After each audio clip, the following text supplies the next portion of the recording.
আসসালামু আলাইকুম বন্ধুরা, হাই আমি রেজিয়া। আমার এই ছোট্ট সংসারে তোমাদের অনেক অনেক ওয়েলকাম জানাচ্ছি। তোমরা সবাই কেমন আছো? আশা করছি ভালো আছো, আমরাও বেশ ভালো আছি। আর যে যেখান থেকে দেখছো তাদেরকে অনেক অনেক ধন্যবাদ আমার ব্লগটা দেখার জন্য। আশা করছি ভালো লাগবে, কন্টিনিউ তোমরা দেখতে থাকো। তো বন্ধুরা প্লিজ যখন ভিডিওটা ক্লিক করেছো তো কন্টিনিউ দেখার অনুরোধ রইল। তো সকালবেলা উঠে গিয়েছি, বাসি সমস্ত কাজ শেষ হয়ে গিয়েছে। তো নাস্তা রেডি করি নি, নাস্তা করবো আর কি, পুচকুসোনা আর আমি খাবো। দাদাভাই চলে গিয়েছে তোমাদের। তো মা বাটার জন্য কি করব, তো লাল চা মানে দুধ আনি নাই, আর দুধ না রাত্রি মানে তাড়াতাড়ি করে এখন বিক্রি হয়ে যাচ্ছে। আর এখানকার দোকানটাও এত দেরি করে ঘুম থেকে উঠেছি, আজকে এই দোকানটাও বন্ধ হয়ে গিয়েছে। তো মানে দোকান থেকে কি দুধ নিয়ে আসবো, দোকানটা বন্ধ হয়ে গেছে, তো ওর জন্য লাল চা করে নিয়েছি।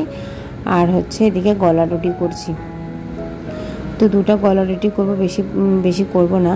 আর পুচকুসোনার জন্য তো নেস্তাম, ও খাবে, আর আমি দুটো গলা রুটি দিয়ে আর কি চা খেয়ে নেব। তো ব্লগটা বলছি তো তোমাদের আশা করছি ভালো লাগবে, দেখতে থাকো বন্ধুরা প্লিজ স্কিপ না করে। তো এই যে আমার গলা রুটি হয়ে গেছে, এখন আমি খাওয়া দাওয়াটা করে নেব। আর আমি কালকে তো তোমরা জানোই যে আমি ব্লগ দিতে পারি নাই, কারণ কি মোবাইলটা না আমার অনেক প্রবলেম দিচ্ছে। তো জানি না কি হয়েছে, আমি কাউকে মানে ভিডিও দেখছি, এখন ভিডিও দেখলে মেসেজ না করলে তো কেউ বিশ্বাস করবে না যে আমি ভিডিও দেখছি কি দেখি নাই। ওর জন্য না আমি ইউটিউবটা খুলিই নাই এখনও, মানে কালকে আর কি, কারণ আমার মোবাইলে অনেক প্রবলেম দিচ্ছিলো আর কি। তো মেসেজ না করে তো কারো ভিডিও তো দেখা যায় না, তো ওর জন্য আর কি আমি মেসেজ করি নেই, ভিডিও কারো দেখি নেই। তো যার দেখেছি তার কিন্তু মানে লাভ রিয়েক আর কি দিয়ে দিয়েছি। তোমরা একটু বিশ্বাস করে নিও প্লিজ বন্ধুরা, কারণ আমার মোবাইলে অনেক প্রবলেম দিচ্ছিল। আমি কমিউনিটি পোস্টও দিতে পারছিলাম না, যে এর জন্য আর কি কি বলবো, আমি খুব দুঃখী সত্যি কথা। আমি ওর জন্য ব্লগও দিতে পারি নাই। দেখো আমার মনটা কিন্তু খুব খারাপ লাগছে যে আমি ব্লগ ভিডিও দিতে পারছি না, আর তোমাদের সাথে শেয়ার না করলে না আমার খুব খারাপ লাগে এখন, কেন জানি। তো যাক, অনেক কথা বললাম। আর এদিকে দেখো তোমাদের দাদাভাই কালকে বললাম না যে মাছ নিয়ে এসেছিলো, তো এর আগের দিন আর কি, তো কালকেই বলা যাবে কারণ আমি ভিডিও তো দেই নাই। তো ওই জন্য তো কালকে যে মাছটা নিয়ে আসছিলো, এটা কী ছিল, শিং না মাগুর মাছ, মাগুর দুইটা নিয়ে আসছিলো।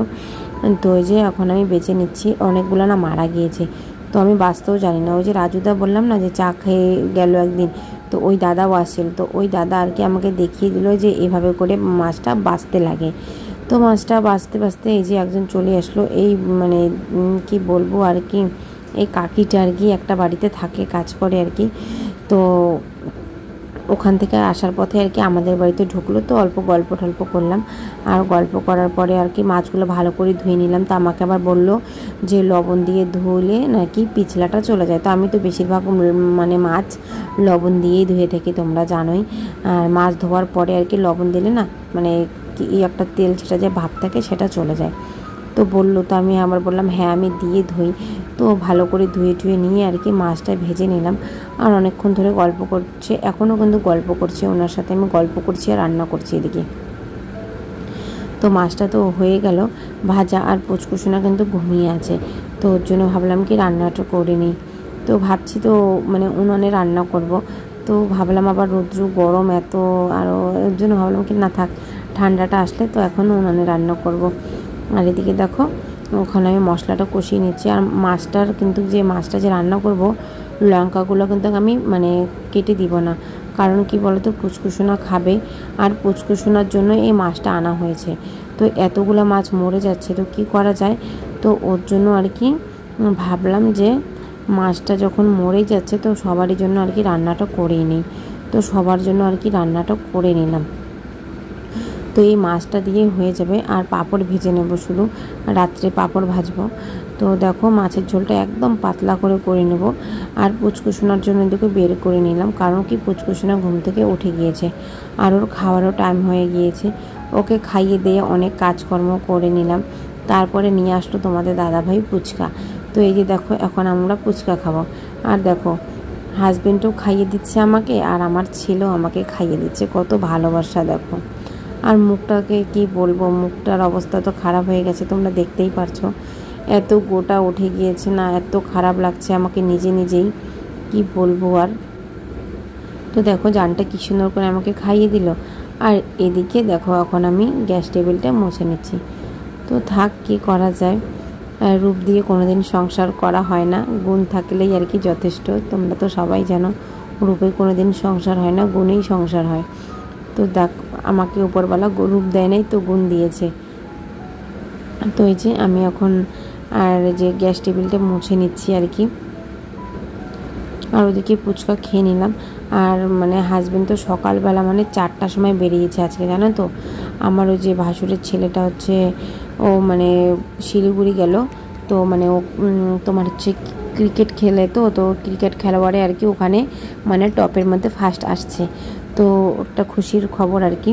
তো ও গেছে, ওখানে ফার্স্ট হয়েছে। তো ওকে মানে সকালবেলা ভোরবেলা ছাড়তে গিয়েছিল। তো ছাড়ার পর আর কি বাড়িতে আসে নাই। তো ওই তখন থেকে যে টোটো চালাচ্ছে, তো টোটোই চালাচ্ছে এখনও পর্যন্ত আর কি, মানে যে ফুচকা নিয়ে তখন আর কি আসলো।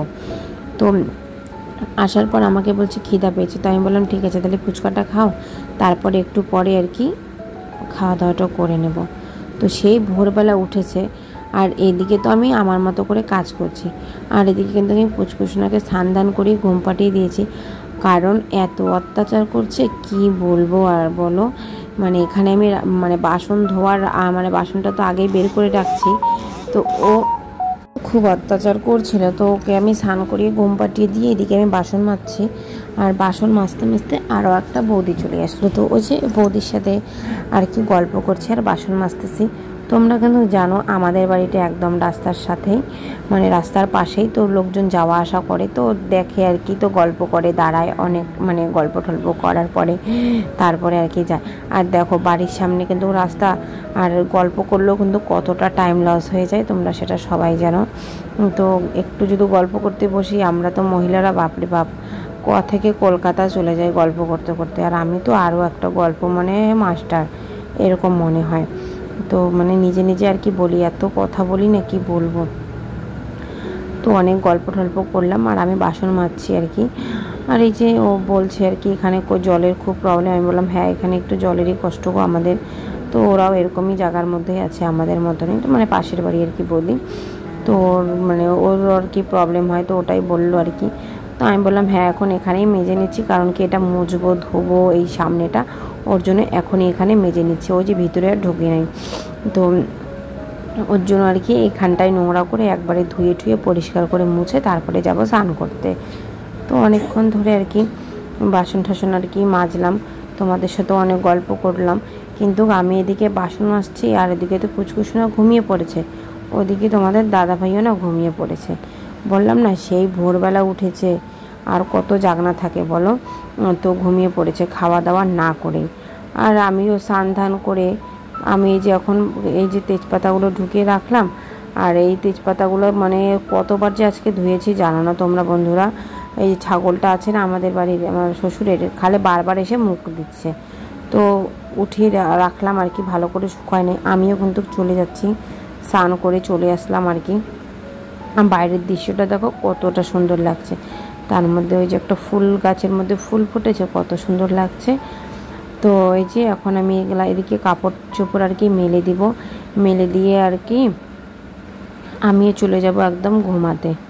তো এখন কাপড় চোপড় মেলে নিচ্ছি। আর জায়গাটা কত সুন্দর লাগছে দেখো, সবুজে ঘেরা।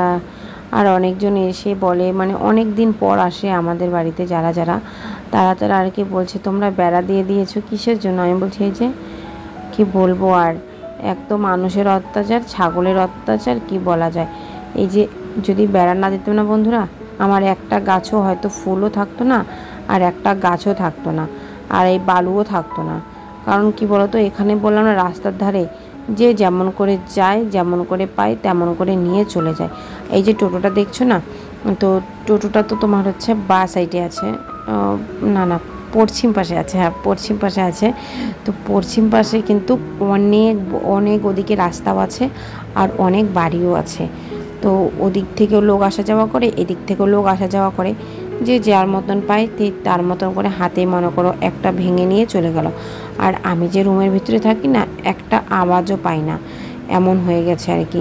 মানে ফ্যান যদি চলে তাহলে একটা আওয়াজও পাই না, যে বাইরে কি হচ্ছে, যদি বৃষ্টিও আসে তাও আমি টের পাই না। যখন ফ্যানটা বন্ধ থাকে তখনই টের পাই। আর যদি রান্নাঘরে কিছু কাজ করে থাকি তাইলে, মানে ঘরটার ভেতরে যদি থাকি আমি কিচ্ছু শব্দ শুনতে পারি না, এমনটা হয়ে গিয়েছে আর কি। তো ওর জন্য বেড়াটা দিয়েছি দেখি এগুলো আছে, আর নাইলে তো কিছুই থাকতো না, বললাম তো তোমাদের।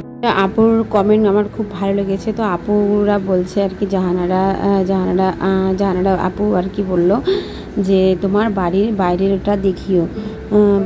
তো আপু আমার বাড়ির বাইরেটা তোমার অনেক ব্লগে দেওয়া আছে, তুমি দেখে নিও, আর না হলে তোমাকে আমি আরও একবার দেখিয়ে দিব। আর একটা আপু বলেছিল আমাকে মিষ্টি বুনু, তো থ্যাংক ইউ অনেক অনেক ধন্যবাদ তোমাকে আপু। আর আমার ব্লগ দেখার জন্য তোমাদেরকে অসংখ্য ধন্যবাদ। তোমরা দেখো, এই যে ঘুম থেকে উঠে এখন আমরা কিন্তু খাওয়া দাওয়াটা করব। কি বলবো, সবাই ঘুমিয়ে আছে, মা বেটা বাপ সবাই ঘুমিয়ে আছে ছোটো রুমে, আর এই রুমে এত ফ্যানের হাওয়া কি বলবো। তো ঘুমিয়ে পড়েছি, এখন আমরা খাওয়া দাওয়া করব। তো ব্লগটা এখানে শেষ করছি। যদি তোমাদের ভালো লেগে থাকে তাহলে লাইক শেয়ার অ্যান্ড সাবস্ক্রাইব করে আমার পাশে এভাবেই থেকো, আমাকে সাপোর্ট করো। বাড়ির সকলকে নিয়ে ভালো থেকো, সুস্থ থেকো। আর ওটা রাত্রের মাংসের তরকারি। আজকের জন্য টাটা, আল্লাহ হাফেজ।